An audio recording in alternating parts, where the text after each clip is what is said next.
Hey everybody, how's it going? Welcome to another edition of Thursday's weekly Aksys stream. My name is Sami.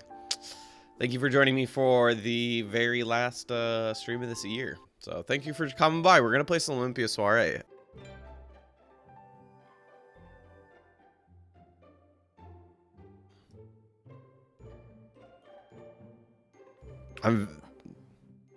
I learned my lesson.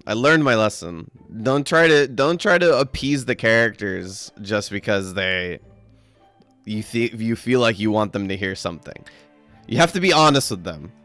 I learned my lesson. Pio Fiore taught my lesson. What? Look at the smile. What? He's laughing. Can you believe that Riku might actually be the softer of the two between him and Akaza? Yeah, you know what's funny about that, Shannon, is that the whole beginning of the common route is like basically the start of Olympia going, who the hell is this guy? What is he thinking? He thinks he's so cool because he's attractive and he's smart and he's the head of a very important organization in the world and he's very kind, huh? What does he think he is getting off like that? And then everybody's like, yeah, he's like the best person I've ever met in my entire life. And every one of these out, every one of these routes, Olympia's like, he's aight. He's okay. Why is Riku putting this like, he's like, I got it. You're a friend. It's like getting friend zoned like right in front of her. Like, I have solved it. This is how we can hang out without people thinking I'm having sex with you.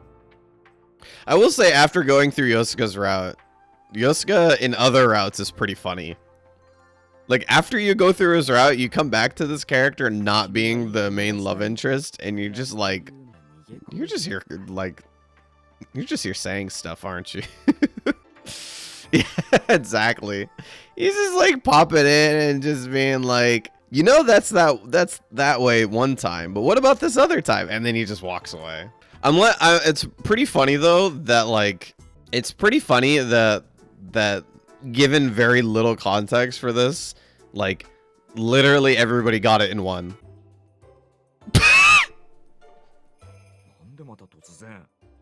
Oh well, I could have took that in stride. I'm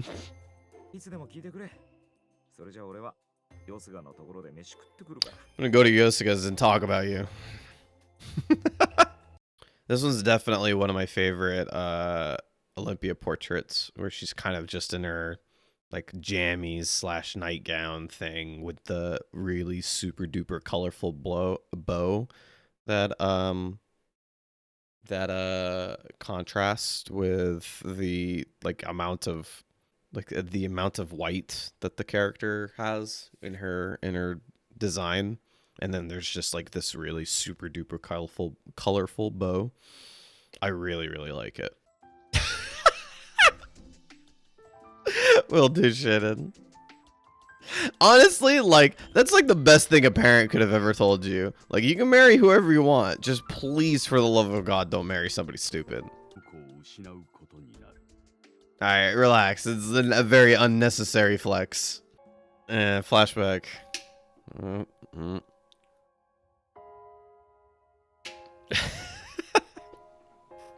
It'll be coffee for me right now.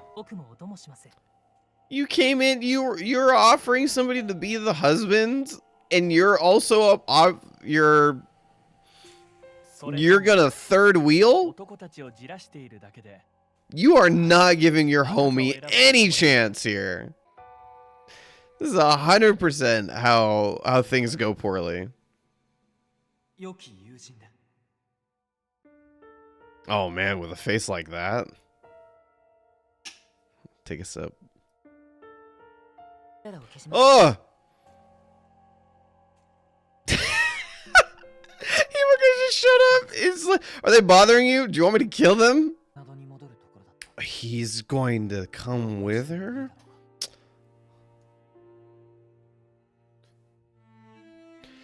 Riku is like the 100% definition of like, he's trying not to be a cute boy, but he's actually a cute boy.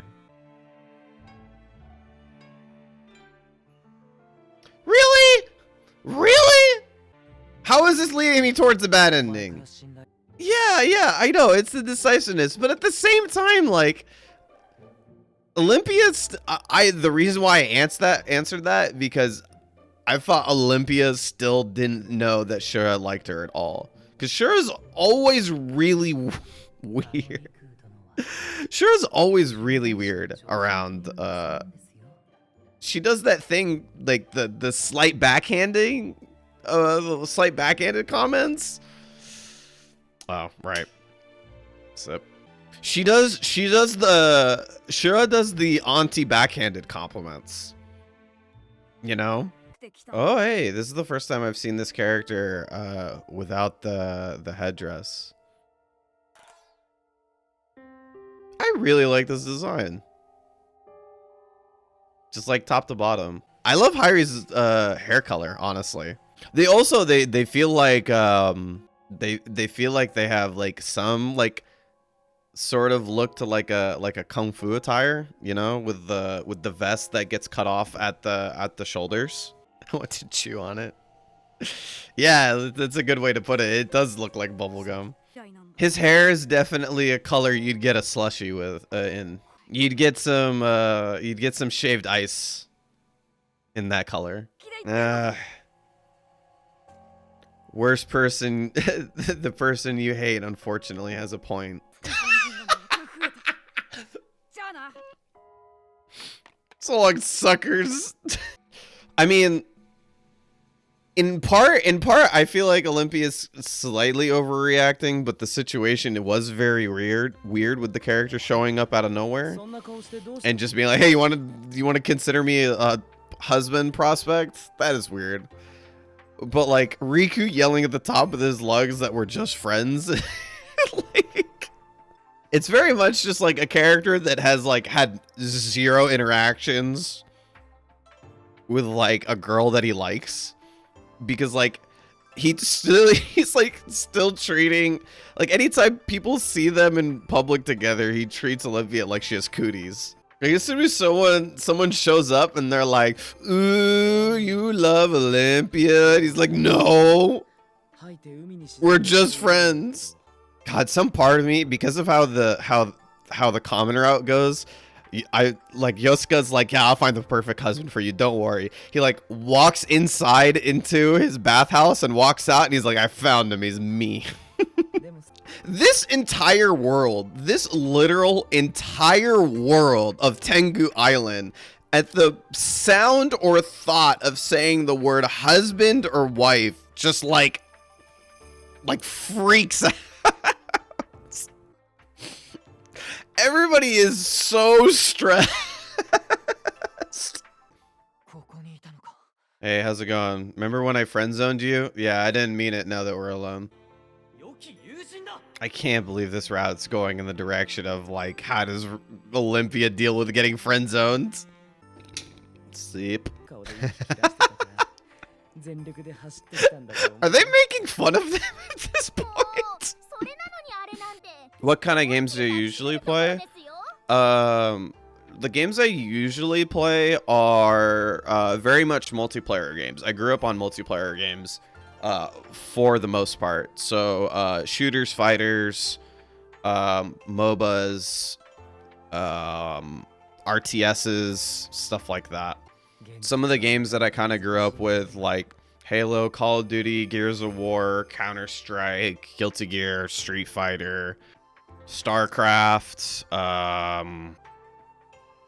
So it is definitely a change of pace. But one of the things I will say is that one of the things I got really lucky with being working with Aksys games is that I do get to play a lot of single player games, and I've my horizon has expanded a lot. I've got to play a lot of really unique games I would have never thought about playing beforehand.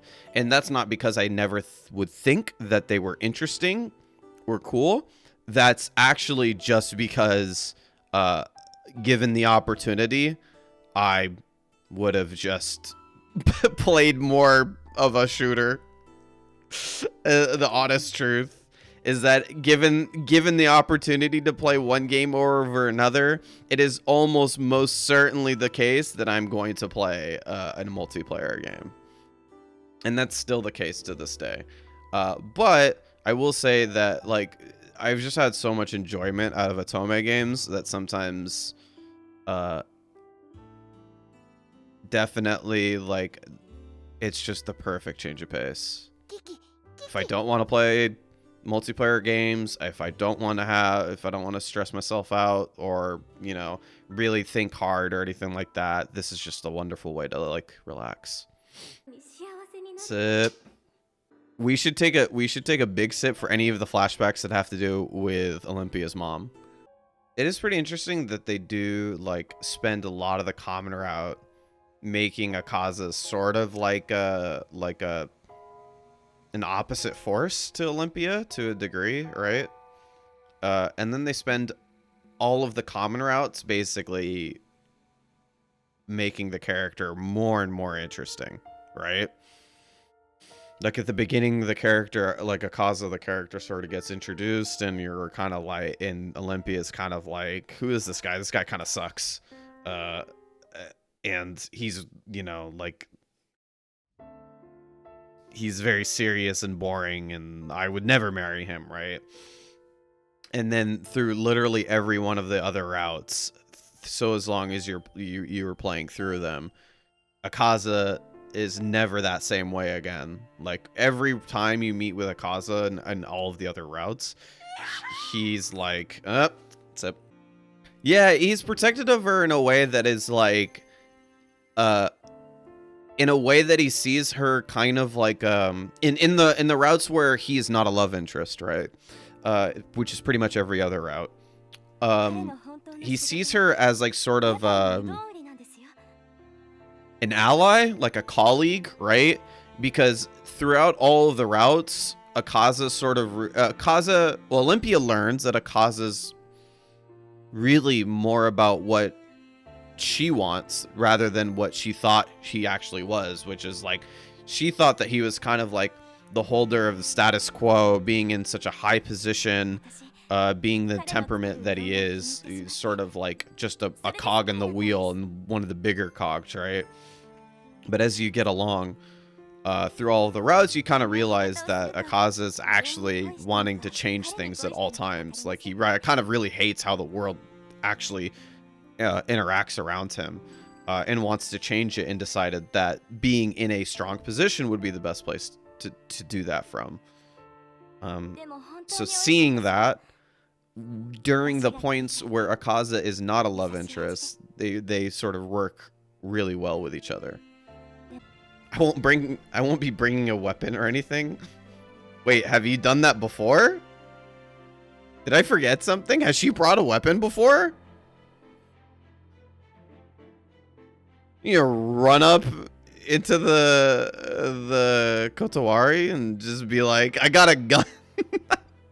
I took this gun from the historical museum. Everybody drop on the ground. I know she's just trying to reassure Satsuki, but like at the same time, just turn on some music for a second. Cool. There you go. Hey. Switching over to this one. How's it going? Hey, thank you for stopping by, everybody. This is a very wonderful stream. I'm very happy I got to come back to Riku's route, because I actually, man, do I really, really like Riku's route. I really like Riku's route a lot. Oof, all right. Happy holidays, everybody. You know, won't be the last time I see you guys in 2021, but it'll be the last time I see you guys on this stream. So if you guys are here in 2022, I can't wait to see you guys again. Take it easy. Have a good one. I hope you guys have a good Friday. I hope you guys have a good rest of your week. I hope you guys have a good rest of your 2021. Please stay safe. Go play some video games. I know you'll have the time for it now. And hope to see you guys next year. Take it easy.